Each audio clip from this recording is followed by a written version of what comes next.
High বন্ধুরা, আজকে আমাদের এলাকায় প্রচুর কুয়াশা পড়তেছে।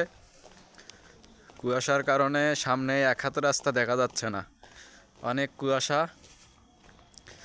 এখন সময় হচ্ছে রাত 9:06, তাতেই অনেক কুয়াশা পড়তেছে। আপনারা দেখতে পাচ্ছেন, এই দেখেন রাস্তার ল্যাম্পপোস্ট, এই ল্যাম্পপোস্টে দেখা যাচ্ছে না। প্রচুর কুয়াশা, মানুষের যানবাহন নিয়ে চলাচল রাস্তায় মুশকিল হয়ে গেছে, কারণ সামনে কিচ্ছু দেখা যাচ্ছে না, শুধু কুয়াশা আর কুয়াশা। এই দেখেন একটা গাড়ি আসতেছে, দেখেন কিচ্ছু দেখা যাচ্ছে না, গাড়িতে তো কিচ্ছু দেখা যাচ্ছে না, প্রচুর কুয়াশা পড়তেছে। আপনারা সবাই নিরাপদে থাকবেন, সুস্থ থাকবেন এই কামনা করি। এবং